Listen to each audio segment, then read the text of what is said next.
99% of people are not willing to do what it takes to make their dreams come true. The Marines have a saying, everybody wants to go to heaven, but nobody wants to die.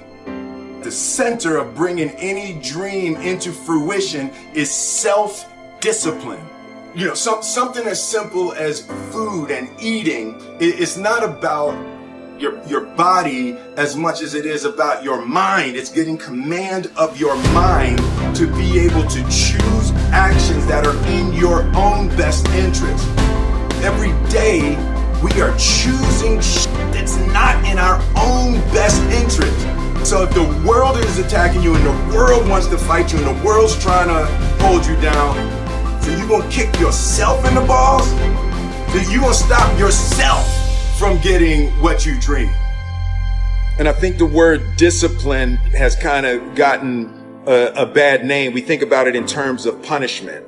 I'm not talking about discipline in that way. I'm talking about discipline in the sense that you forego immediate pleasure for the exchange of long-term self-respect.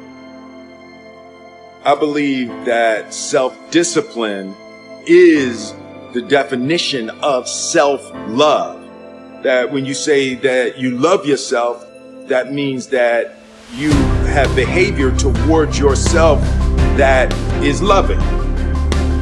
Self-discipline is the center of all material success. You cannot win the war against the world if you can't win the war against your own mind.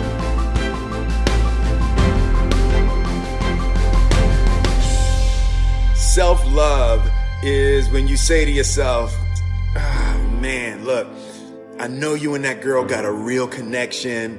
I know y'all vibe, but that's your girl's cousin.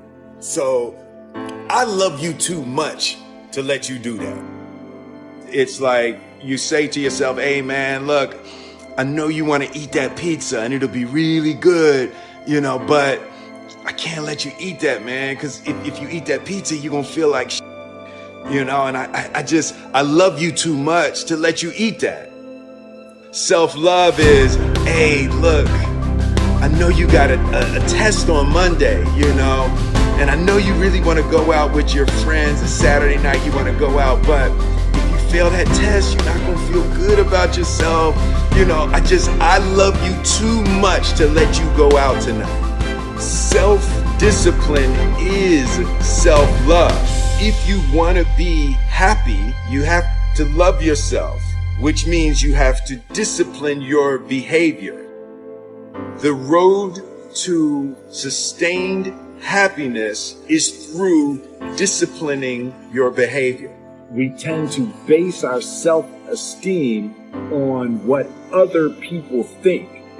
And that's not really self-esteem. Self-esteem is supposed to be how we feel about ourselves. And I was just saying how dangerous it is to allow other people to determine how you're going to feel about you. And it's kind of like looking into a broken mirror. You're going to look in a broken mirror and then change your face to try to look good in this defiled, busted, broken mirror. And it just, other people's opinions is a really way to determine how we feel about ourselves.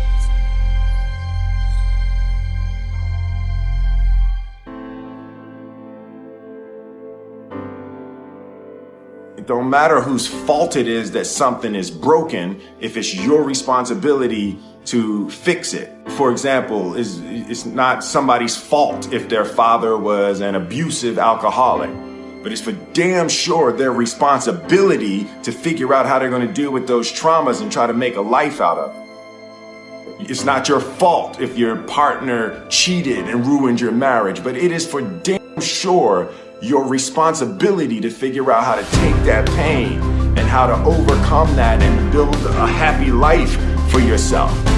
Fault and responsibility do not go together. It sucks, but they don't. When something is somebody's fault, We want them to suffer. We want them punished. We want them to pay. We want it to be their responsibility to fix it. But that's not how it works, especially when it's your heart. Your heart, your life, your happiness is your responsibility and your responsibility alone.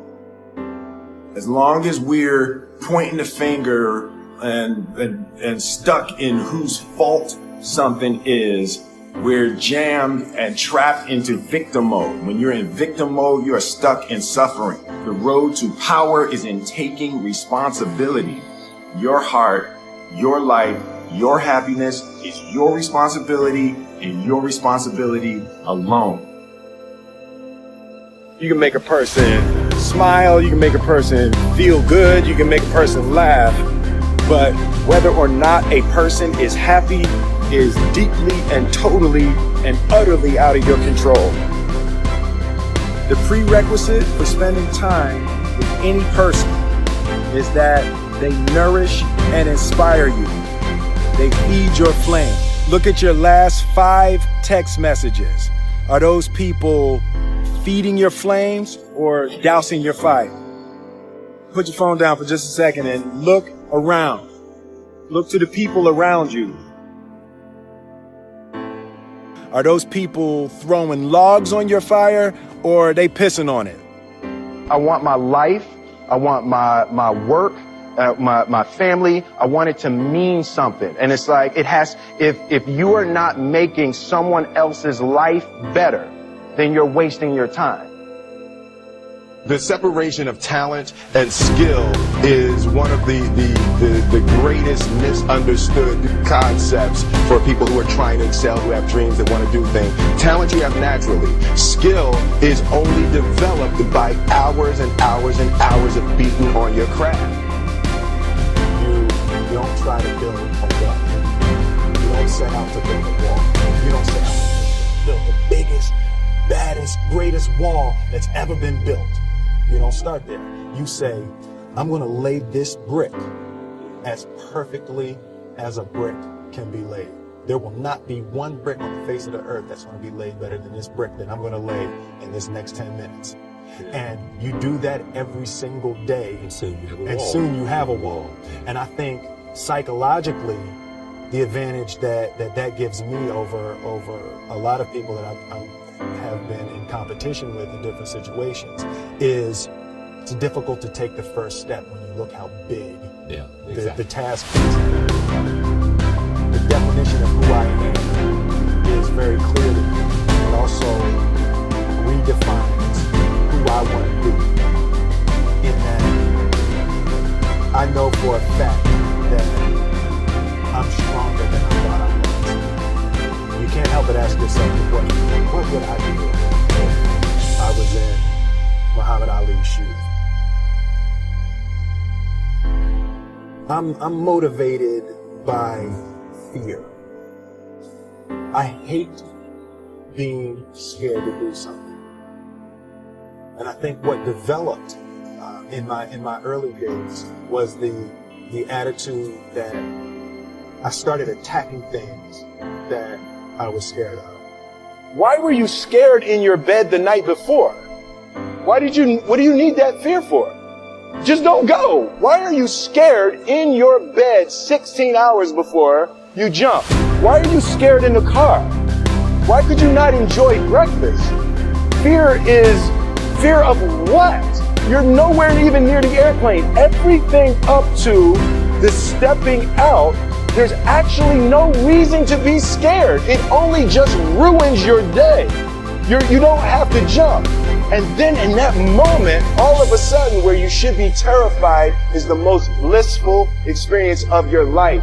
And God placed the best things in life on the other side of terror.